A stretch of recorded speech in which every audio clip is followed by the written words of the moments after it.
The moment I saw her phone buzz across the table, my chest tightened. Not with anger, but with a premonition that something sinister had been brewing behind my back. She laughed softly, that same laugh I once adored, oblivious to the storm I had already sensed.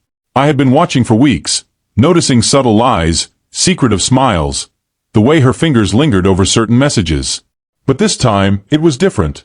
I knew, with a chilling certainty, that she was hiding more than just a harmless conversation. My pulse raced as I unlocked her phone, heart hammering, knowing the truth would either shatter me or set me free.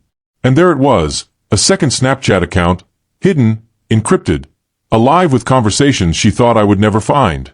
My hands froze over the screen as I scrolled, each message a dagger twisting deeper into the heart I had trusted her with. She entered the room moments later, smiling brightly, completely unaware that the fortress of lies she had built was about to collapse. "Ah, playing detective over a few sketchy messages?" she mocked, her tone playful, yet coated with venom. I swallowed the bile rising in my throat, forcing my voice to remain calm, steady, almost eerily so. "I'm not playing," I said quietly, letting the words hang in the air like a guillotine blade. Her smile faltered, the first crack in her armor. I walked slowly toward the drawer where I had stashed the evidence. Screenshots, timestamps, the digital proof of every lie, every betrayal, every whispered secret she had tried to bury. The apartment seemed to shrink around us, the air thick with tension, as if even the walls were holding their breath, waiting to see who would break first. I placed the flash drive on the table with deliberate care, my gaze locking with hers. Her mocking expression melted instantly into confusion, then fear. "Your game's over," I whispered, voice soft but slicing through the room like a knife. Her eyes widened, the confident mask slipping to reveal panic, disbelief, regret.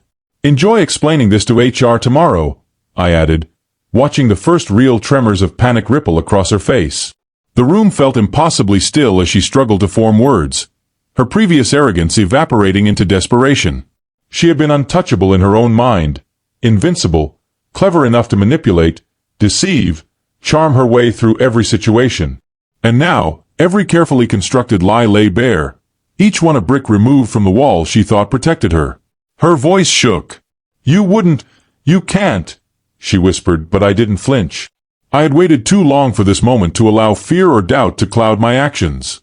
"Oh, I can," I said quietly, almost too calm, letting my words sink deep. I began detailing every message, every conversation, every hidden video, the exposure methodical, deliberate. Each revelation struck like a hammer against the fragile structure of the life we had built together. I watched as the woman I had loved with my whole heart crumbled before me, helpless under the weight of her deceit. Tears streaked her face, mascara smudging, her breath coming in uneven gasps. The heartbreak was mine too, for every lie was also a reflection of lost love, of trust violated, of promises shattered beyond repair. She sank into the sofa, body trembling, silent now, realizing that no witty excuse or charm could save her. The flash drive sat between us like a loaded gun, the proof undeniable, the threat permanent. I didn't raise my voice, didn't need to. Silence carried the full weight of her defeat, each second stretching painfully, suffocatingly, until her realization became absolute. She had lost everything. No smirk, no sarcastic quip could repair the damage. I wanted her to feel the devastation, the betrayal, the irreversible consequences of her choices. Every heartbeat in that room echoed the cold, brutal truth. Love could be broken, trust destroyed, and even the most beautiful facades could crumble when exposed to daylight. Walking away that night was both relief and agony. Relief because I had reclaimed my dignity, my sense of self, the part of me she had tried to manipulate. Agony because the woman I had loved so fiercely, so completely, had chosen deception over honesty. As I closed the door behind me, the sound was deafening, the silence of a home now filled with regret and fear.